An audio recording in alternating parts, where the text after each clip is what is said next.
Welcome back to Hardware Unboxed for part 2 of the April Q&A. We have part 1 up on the channel right now, so go back and watch that if you want more questions answered. But should you do that before watching the rest of part 2? That is an interesting question. Watch all of part, because you clicked on this video now, so watch the whole thing, then go back and watch part 1. Yeah, that'd be best. I think that's probably the best way of doing it. But anyway, before we get into the questions... Today's sponsor spot is brought to you by Thermal Grizzly and their new 12th gen CPU contact frame by DeBauer. It's well known that the integrated loading mechanism, or ILM, of the LJ1700 sockets bends 12th gen CPUs, leading to an uneven contact surface that reduces cooling performance. Solving this issue, the contact frame replaces the ILM, allowing for a much more even contact with the CPU's IHS and the base of your cooler, which in turn reduces operating temperatures. Installation's quick and easy, and thanks to the use of anodized aluminium, the contact frame is non-conductive. And then, for those of you who wish to further maximize contact, Thermal Grizzly now offers an optional lapping tool, so for more information, please check the link in the video description. Given the awesome testing and kind of sad results of the 7900 XT versus 6800 XT video and the falling prices of RDNA 2, is there even space in the stack for a 7800 XT? Or should AMD just skip to the 7700 XT, price it competitively, call it a day? All right, so, yep, I get that because the RDNA 2 is filling that gap at the moment. Yeah, the 6950 XT has recently dropped to, I think, $600 US, so it's been falling from like 700 to 650, now it's 600. I wouldn't say it's an unusual situation what we're faced with here. Basically, whenever a new generation comes out, they've got to clear out the inventory of the previous generation, so you get cheap graphics cards. I think even things like 2080 Ti's, which held a premium for quite a long time, they fell down when it was made pretty evident that the RTX 3070 was going to deliver a similar level of performance. But anyway, basically, once the RDNA 2 stock, the remaining inventory is all sold out, then the newer generation card comes in and fits that slot, hopefully offering, a bit more performance, slightly better price. You can always hope. And of course they are more efficient and stuff like that as well. So yeah, I think that part shouldn't be skipped. It should definitely come in because surely those RDNA 2 cards will run out and they don't have a limitless supply of them. Yeah, and I think what we've seen, with the current pricing of the 7900 series, that's currently $800 plus, and you'd be hoping that a card that's like a 7700 XT would be priced more in the $400-ish range. Yep. I know that sounds ludicrous because of pricing at the moment, but even the 6700 XT was $480 when it came out. So, there is that reasonable gap between $400 and $800, and that card, its MSRP is actually $900, the 7900 XT. So there's a big gap there that clearly something like a 7800 XT could fill. But as you say, it's kind of, it will be replacing a card that may, for some early parts, be priced not too differently from a 6950 XT or 6800 XT.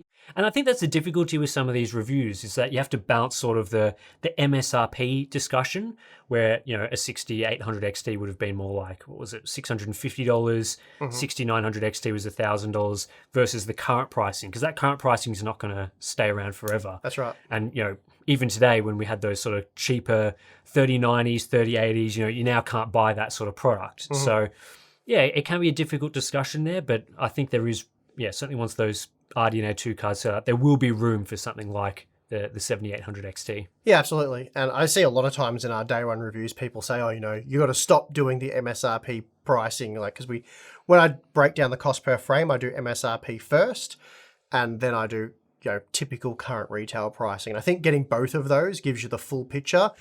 Certainly the best way of going about it. But a lot of people complain about the MSRP stuff. But as Tim's just said, the current retail pricing is just that. It's current retail pricing. So as soon as stock dries up or demand for something else increases or whatever, those prices can change, or availability can change to the point where it's not available anymore. So having sort of the MSRP and the current allows you to work out where everything sort of sits. Yeah, the MSRP is useful for people as well who aren't necessarily buying into the current market, but are sort of thinking about, I previously bought the RTX 3070 or whatever for $500 US. What can I now get for that same sort of price? So the MSRP chart sort of shows you, hey, it's better value. Whereas if you're looking at some of the cards today, you could potentially upgrade and get not much of an improvement. So the MSRP chart is still useful for those sort of things. That's right. Generally speaking, discounted previous generation products are always going to represent better value because they're in a panic to get rid of them before they're losing way too much on them. So they're obviously willing to discount them to a point, but then if they don't sell and they've got them all there, what are they going to do? Sell them for half that price? So it's sort of an Intel type situation, what they've had to do with the A750.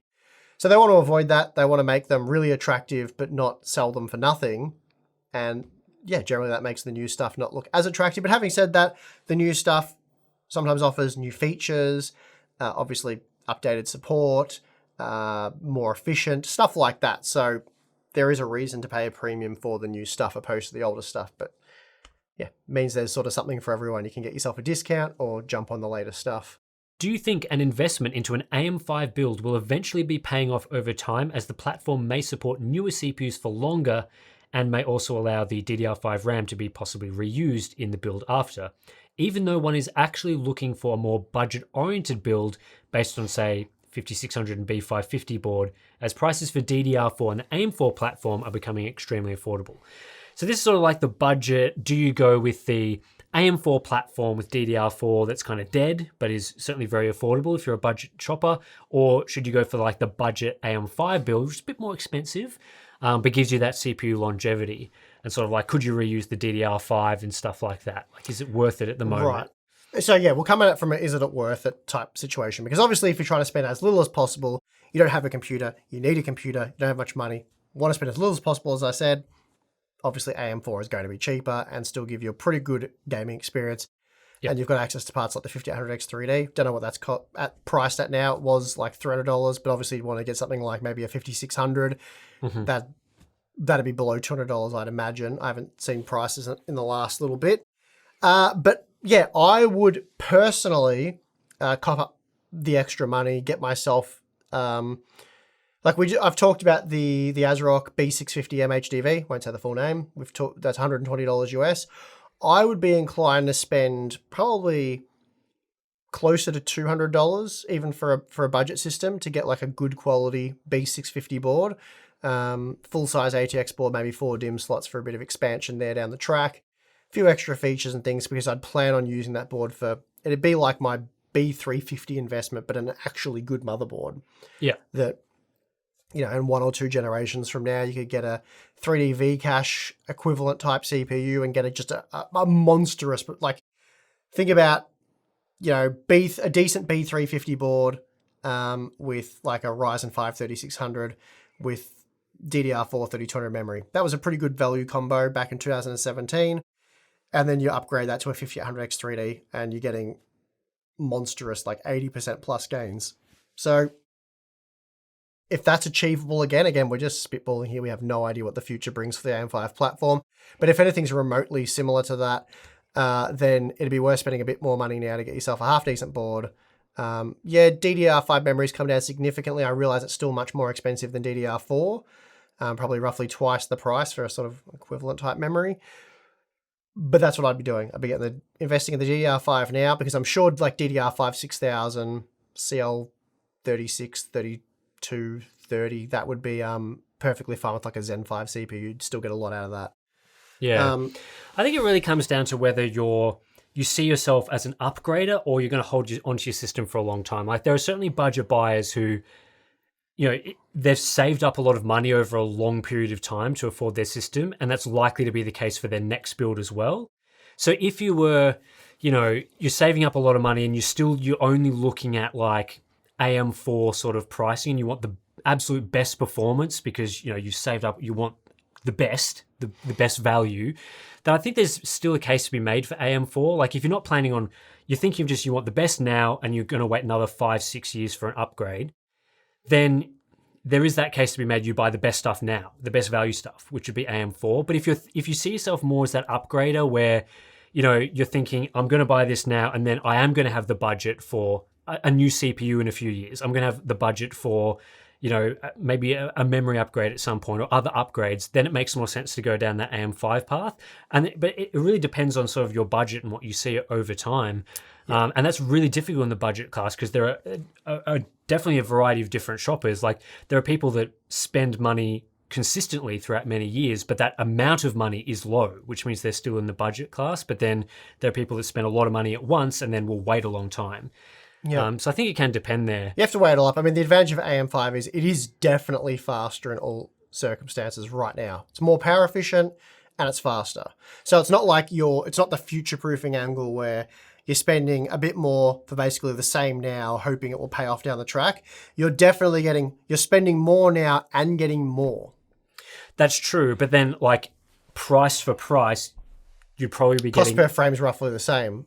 Well, if you've got a really cheap AM4 system, yeah, it could be better. Yeah, certainly could be better value. But I also expect things like, like what we predicted with 8 gigabytes versus 16 gigabytes of VRAM. I'm predicting that DDR5 memory will win out massively over DDR4 with the next generation of games. That's true. Like what we've seen with Spider-Man, for example. And there's been more examples of that since DDR5 is clearly the much better memory to use moving forward for games. Like they are going to become much more bandwidth sensitive than they have been, like what we see with Spider-Man. So there's that angle as well. I think you're getting more now, and I think you'll continue to get even more as time progresses. And right now, you can't definitively say you're right, I'm wrong, or vice versa. That will only be evident in 2 years' time, where it's like, hey, there's this $300 CPU that offers 100% more performance, and all you have to do is update your BIOS and drop it in.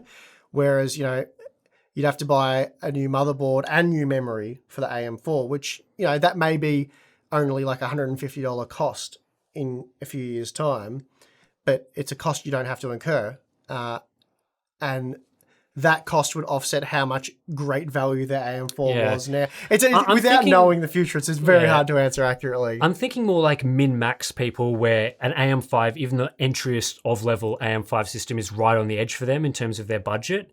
And that might mean significantly reducing their GPU performance or whatever. Yeah. It really depends like how budget do you mean? Like if you can definitely afford an AM5 entry-level system, that's probably the way to go. But again, there are people who their total system budget, like maybe $600 or something, in which case AM5 is a significant portion of that. The question is, do you think the investment will eventually pay off?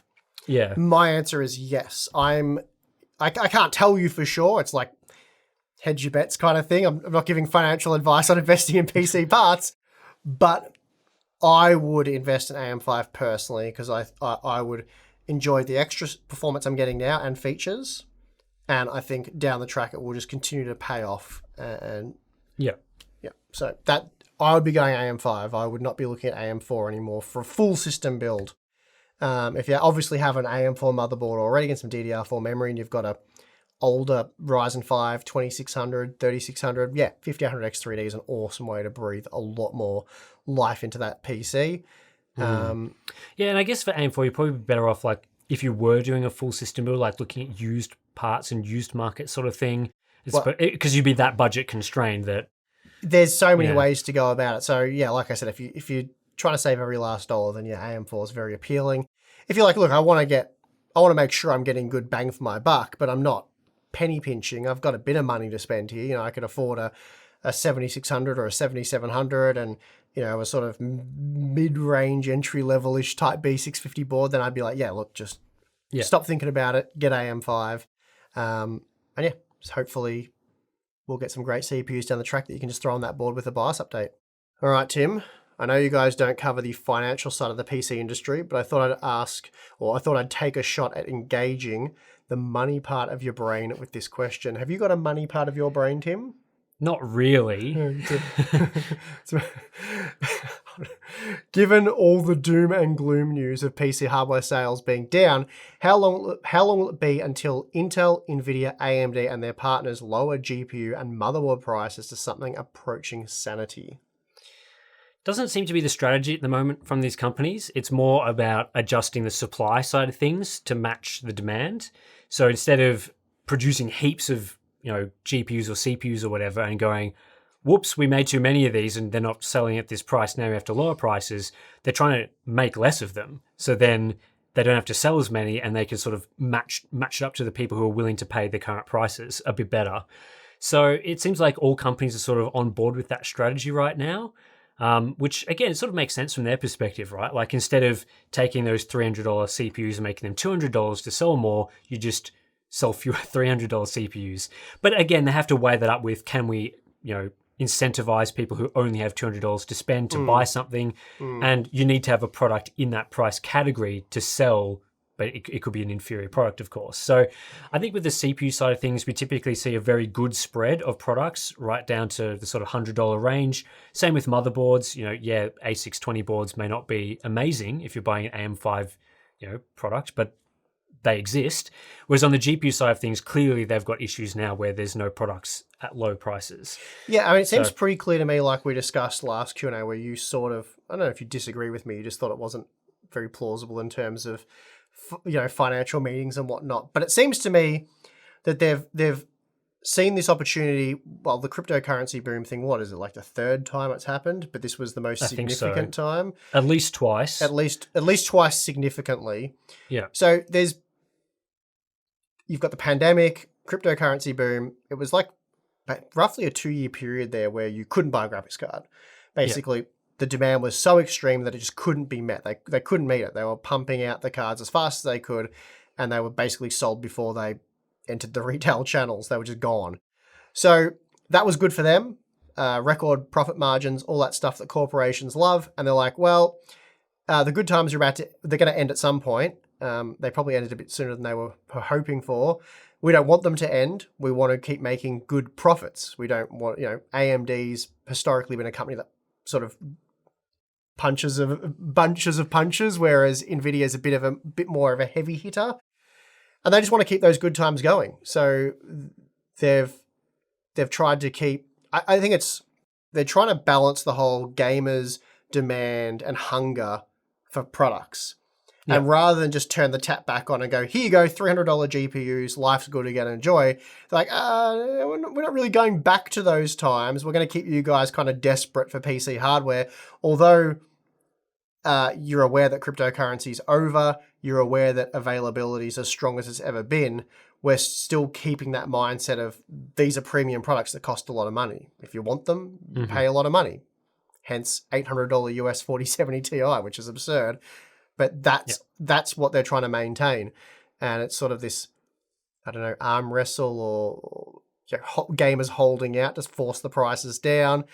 And I think NVIDIA is trying to hold out for as long as they possibly can. Like, they're trying to make this the new norm. They're trying to recondition gamers and reviewers and just the whole industry into what they should expect, which is what I said a month or two ago. And you didn't necessarily disagree, but you're like, well, when you get to shareholder meetings and they're like, I think sales have been crap. Yeah, I mean, I think they're trying. I think they're trying. I don't think it'll work, but I think they'll try. I think they're definitely trying. It's hard to sort of gauge to what degree they've had success with that, because if they've raised, because they're definitely going to have success with it, because they don't need to necessarily double GPU prices for it to be successful. If they've increased them by even 30%, maybe that will be mission success. Yeah, for sure. So they're definitely trying to recondition the market into higher prices. How high they're happy with, I don't know. But that is without question what they're trying to do, in my opinion.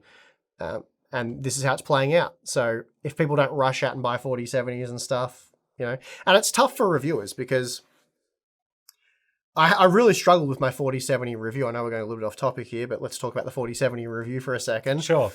Because when you put the numbers in, when you do like the MSRP thing, like, we did the MSRP cost per frame, we did the typical current retail price, MSRP, retail pricing, and it still turned out pretty good there. Yeah, it was pretty good there. When you look at the MSRP, the 4070 is the best value $500 plus GPU that we've had for a generation now. Like the previous generation GPUs, it is a little bit better in terms of cost per frame. I'm not saying that's great. Normally I would demand more, but I found it hard to really slam the product how I would have if it had been, if the cost per frame hadn't been as good as it was. So yeah, that's why I put the poll on the community tab asking whether you guys thought I went a bit too soft, a bit too fair. And I think most of you agreed it was okay, just right sort of thing. And then the rest of you were like a bit too soft, which I could certainly understand and didn't necessarily disagree with. It was a tough review for me, that one. I didn't really know. it's hard to slam a product and call it absolute garbage in terms of value when it's the best value, like statistically, like the data's there. It is the best value $500 plus GPU we've had for 2 or 3 years now. And even Turing wouldn't stack up that well. So. Yeah, I mean, it's sort of like, it's difficult because you're trying to keep in mind the current conditions of things. And then I think a lot of gamers are comparing that to previous generations and what we've got in previous generations. Like and back at Pascal or whatever. which, again, that's a very fair comparison to make. A lot of people have been gamers for a while and are very familiar with those conditions. Even things like the 3070 was a huge leap in value compared to the 2070, which, that was just the previous generation. So again, it's a very complicated situation. And I think, with these pricing things, it really is a battle of like, what are they going to do? Are consumers going to accept that? And is there any competition forcing them in one way or another? I think the CPU side of things has definitely forced, like, I'm sure AMD would love not to sell a CPU at $200. Like, they'd just be like, yeah, it'd be awesome if people were forced to spend $300, $400, but they can't because Intel offers plenty of CPUs around that sort of price. Whereas, again, on the GPU side, it's very different, and it seems to be that both companies are sort of on that same page of like, we are going to take as long as possible to release our low-end GPUs, so then people are incentivized to try and, spend more. And I guess part of it is waiting for sort of that next big game as well. Like, if they can hold out so that a big game launches that's really demanding, and that happens before people can buy low-end GPUs, then that's going to incentivize a lot of upgrades. And we're seeing that cycle get longer between the high-end product and the low-end products is getting longer and longer and longer. Yeah, reconditioning the market. Because as we've seen, the dies are being shipped in laptops right now. Like, there's nothing stopping NVIDIA right now launching a GA107 die or whatever. Yeah, it's all very deliberate. What is it these days? AD107. Yes. An AD107 die. So it's all very deliberate, but I think what we're seeing today, right now, from gamers is that they're holding out much more than what I have expected and what we've seen in previous generations. Like, even the 20 series, there was a lot of pushback about lack of value, lack of improvement. But those cards still sold out day one. The ray tracing hype was it so was crazy. Strong. Like, there was no ray tracing titles at all either, mind you. Yeah, so crazy. Back then, they were still flying off shelves. A lot of people were buying them for whatever reason, probably ray tracing it and so on. Whereas today, it's really a low market. It's very, very slow. Yeah, I mean, the gamers in the know sort of know about the 12 gigabytes of VRAM. Developers have said that's the bare minimum moving forward for 1080p, sort of maybe not even high, medium settings.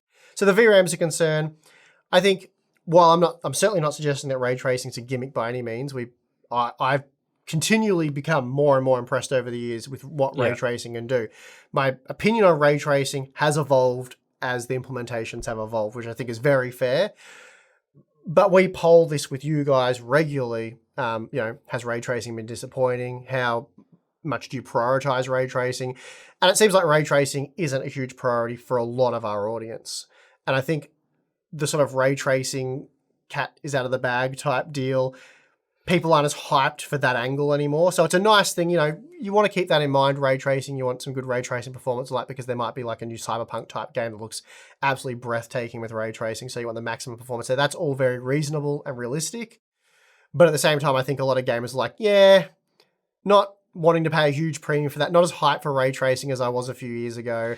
It hasn't been the whirlwind revolution that I think some people are expecting it to be. Yeah, that's right. And again, I feel like at the time we were sort of saying it's going to take a long time for that sort of thing to happen, and people were sort of expecting 1 to 2 years, and we're 5 years in. It's the future, Tim. You don't know what you're talking about. But we've even seen from games like the new Cyberpunk path tracing mode that only runs on the absolute highest end NVIDIA GPUs, and even then it's with significant levels of scaling happening with DLSS 3 enabled and DLSS super resolution running in its performance mode. So, and that's with a top tier GPU. So it's clear that even this generation is struggling with the visuals that most people would class as being that sort of the leap we were waiting for.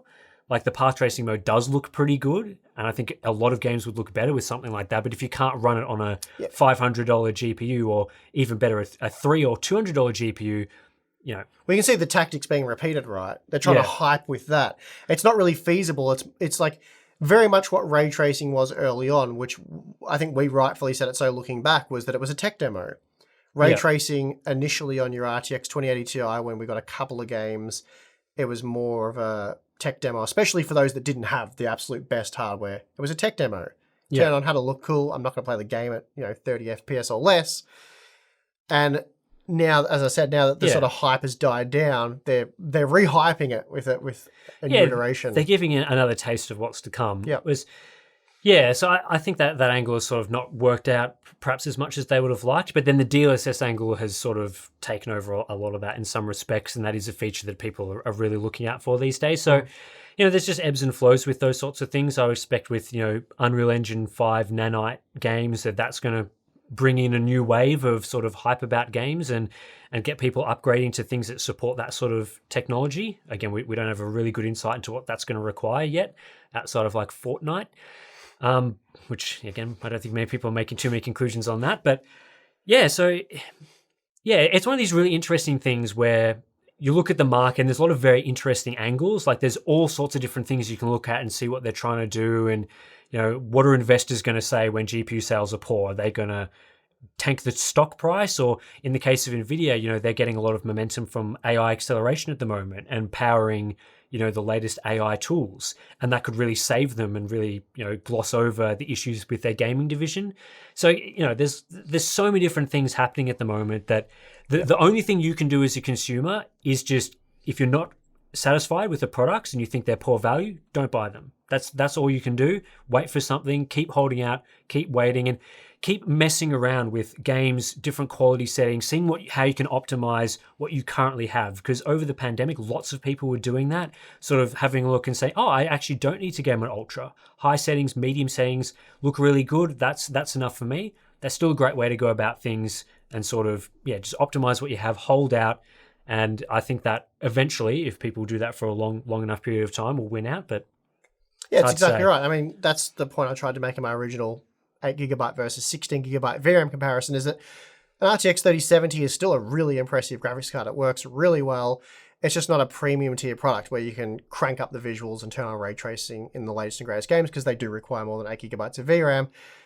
But as Tim's saying, that's not to say that you should throw your 3070 out. I'll be totally bummed that you bought it. You just have to dial the settings down a bit, and it's playable. And I tried to make that clear in the video. Like, we weren't saying, this thing's completely useless now. If you bought it, you wasted all your money. It's just a bit unfortunate that a lot of people probably bought an RTX 3070.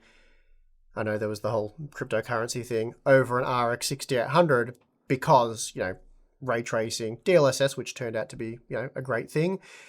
But because of the superior ray tracing, and that's a bit awkward.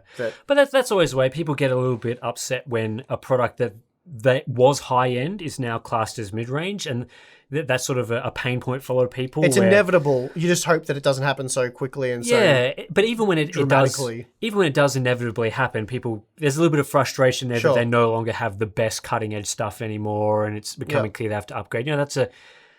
That's always a difficult position to be in for people. So I understand that, but it always happens. So I'm sure 3090 buyers were sort of feeling some of that now when that performance is available at a much lower price these days. So it just happens all the time. So with the weird stretched release window of this graphics card generation for both AMD and NVIDIA, would you expect the next generation to be stretched as well or affected in any way?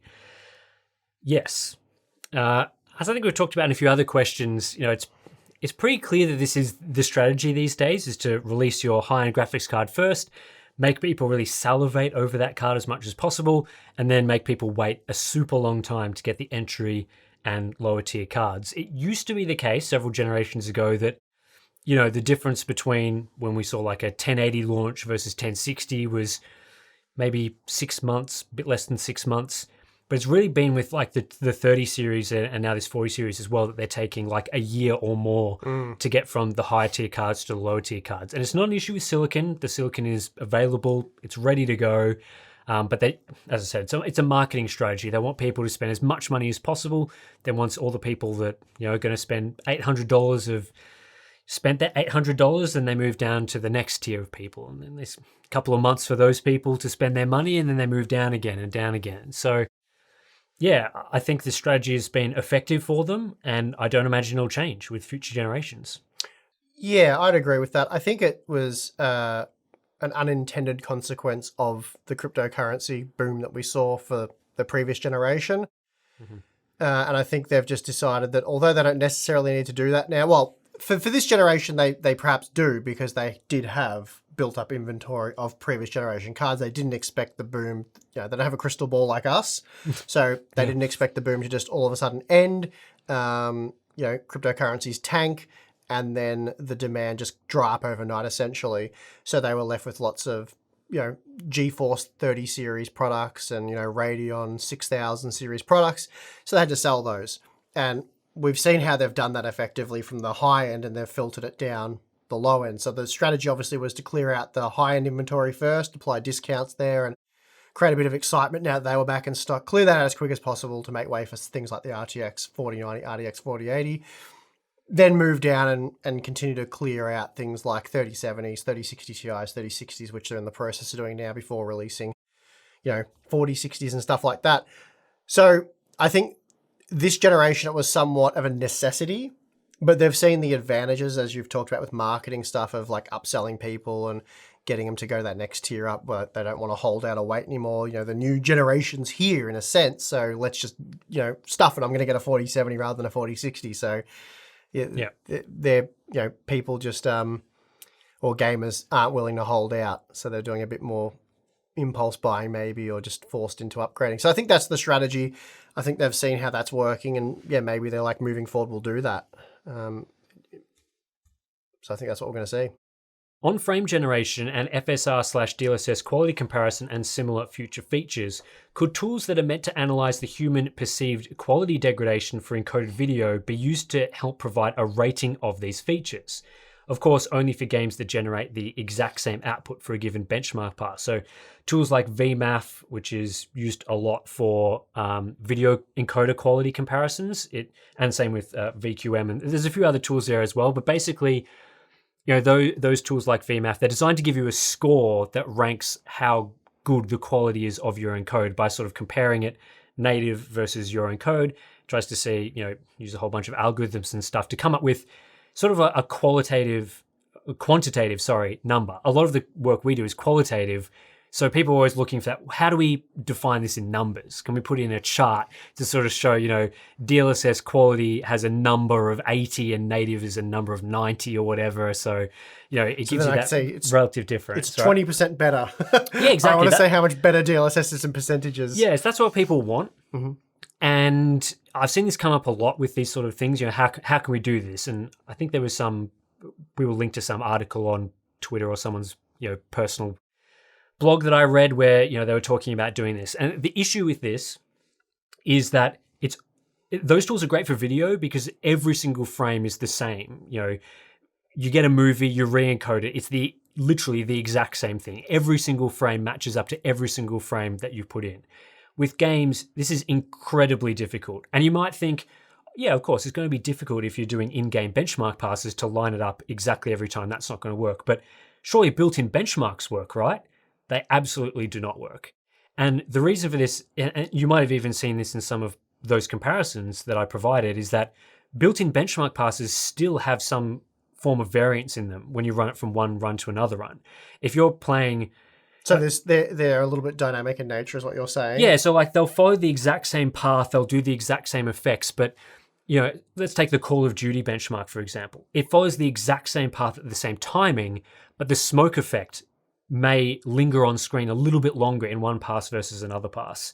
And I saw that many times testing that game, is that you try and line up the footage and you'll get, the position of the gun will be the same. The muzzle flash will be this happening at the same time, but the exact muzzle flash image isn't the same. So is the that exact a frame smoke rate effect thing? It's just the dynamic Okay. it's running through the pass, So and it's saying, although the objects are all static, they're sort of executing slightly different timing. I'm sure it's part of the randomized nature of the game, right? It's not the benchmark pass going, hey, let's show that muzzle flash this, let's say they have a library of 20 muzzle flashes to use. The benchmark isn't going, let's use muzzle flash A every single time. Okay.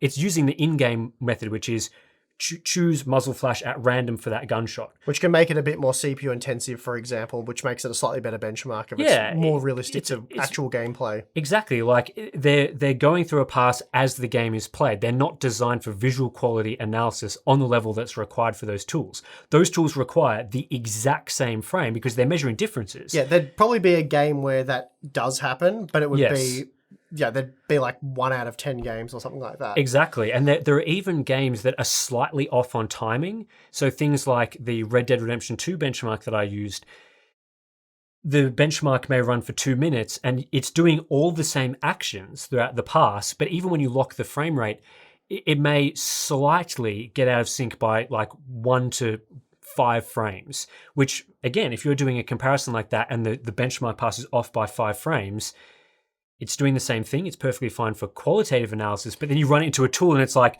1 frame different to another frame. Let's punish that frame. Basically, right? it's the problem between real-time rendering and versus something that's offline rendered. something that's already encoded. Yeah, so this makes it, it's a nice idea in theory to have a tool where the game's producing the exact same frame, we put it in and it gives you out a nice score.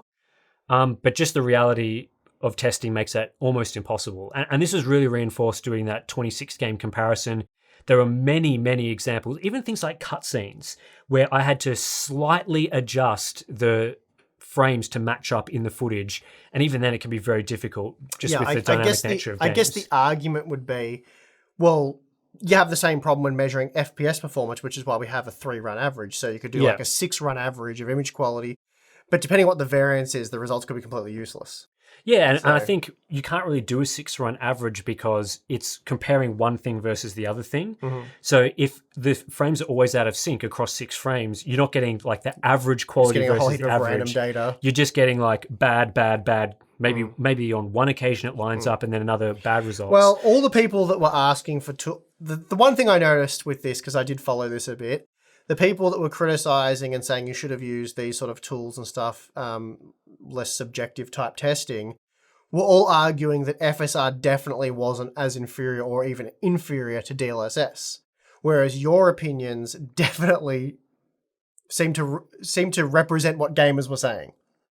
Yeah. If you looked on forums or anyone talking about your video, gamers were like, totally agree with Tim here. I've tried FSR and DLSS and FSR is noticeably worse.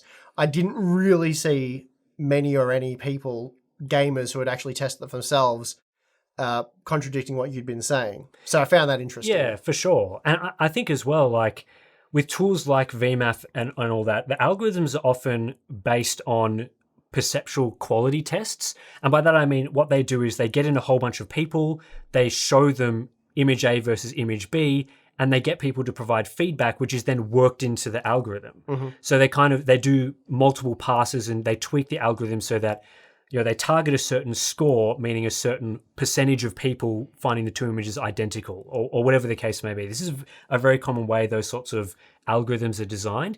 And I'd have question marks over whether something designed for video would then work for some of the artifacts we've seen for something like DLSS or FSR. They wouldn't even be factored into it, right? Yeah, like how often in film or TV do you see flickering effects like we see in games? You basically never see that. Mm-hmm. Like it's not an issue.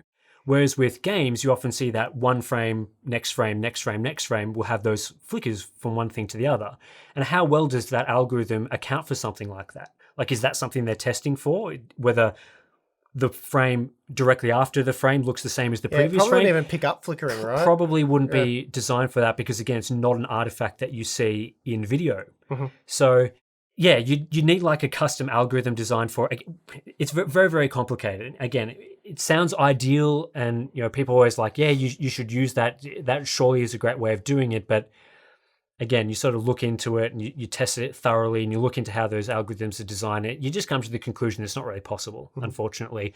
Whereas if there was a tool to do that, boy, would my job be easier. Well, it's the same thing with we've had this discussion about automated benchmark passes. Yeah. Same thing. We've explained at length why that's not really possible for most of the games we test. And again, if it was, boy, would my job be a lot easier.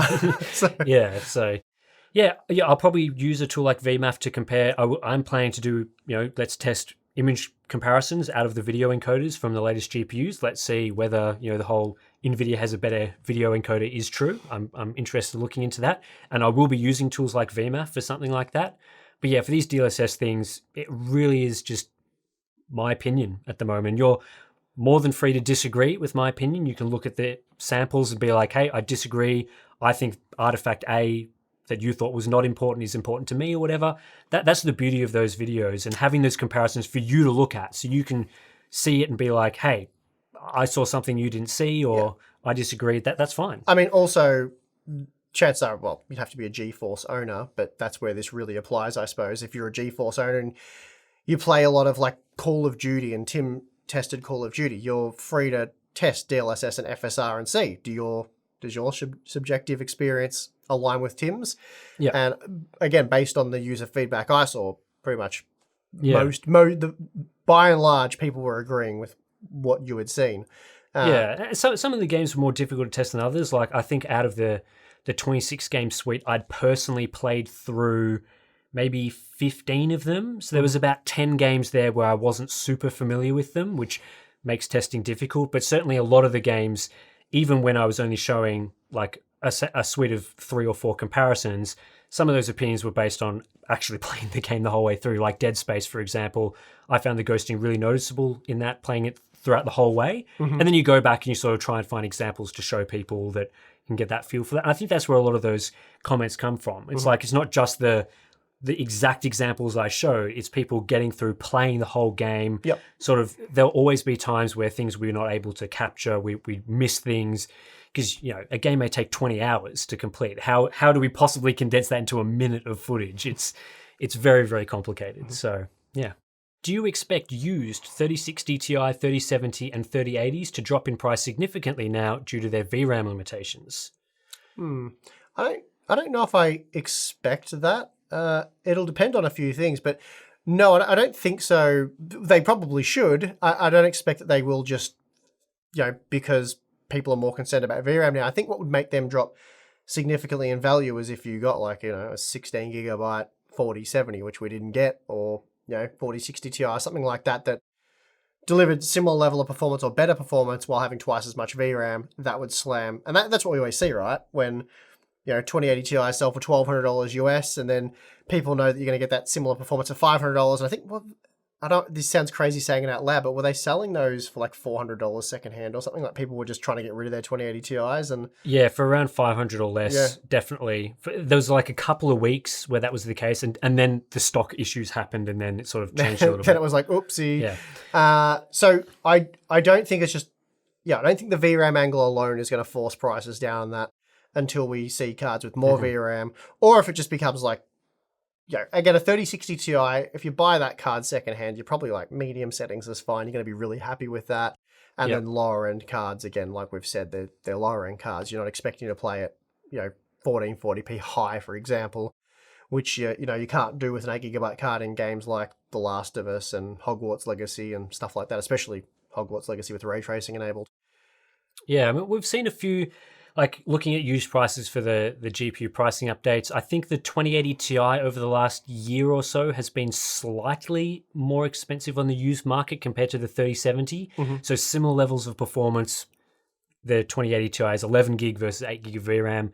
And that gap is like very, very slightly widened in the last couple of months as that sort of thing plays out a bit more. But it's not like the 3070 is going to do this and the 2080 Ti is going to stay flat. No, again, and that would only happen if there was a 4060 released for $400, 16 gigabytes of VRAM, and it was sitting on shelves at that MSRP price like we're seeing with the 4070.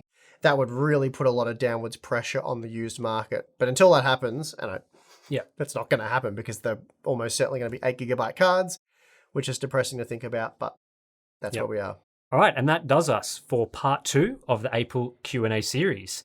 We probably will have a part 3 because I look at the list of questions and there's so many more good ones. So thanks to everyone that submitted questions on the YouTube community tab in our Discord channel and all that sort of thing, because lots more questions to get to. So there'll be a part 3. Also, part 1, if you missed that for whatever reason, go back and check out that. Maybe I'll plug the Hub Clips channel here as well, Yes. because there's a lot of people these days that are enjoying the Hub Clips channel. So if you don't want to watch the full Q&A episode, you just want a snippet of like one question that we've answered, or you want to link that to someone or refer back to it if we're talking about something and you want to criticize our opinions in the future, because I know people love doing that. Hub Clips channel has a lot of the main questions on there. So Go tell past Steve how dumb he is. yeah. Or present. Yeah. We'll leave it up to you. So Hub Clips, go check that one out. Subscribe. It's getting a bit of traction there, so it's good to see. Anyway, what else? We've got our Patreon and Float Plane account. So if you want to support us directly and get access to the Discord community that I mentioned before, we've got some BTS videos. We've got Behind the scenes. That's right. You got to say now. Yeah, because BTS also refers to something the kids do or something. Is it a band? I don't know. I haven't looked into it. I'm not up with the kids of today or whatever. So yeah, there's that. Live stream, we'll be doing it shortly after this filming, so you'll probably have to wait until next month. But anyway, all sorts of good stuff. So yeah, I think that covers it. I'm your host, Tim. I'm your host, Steve. We'll see you in the next one.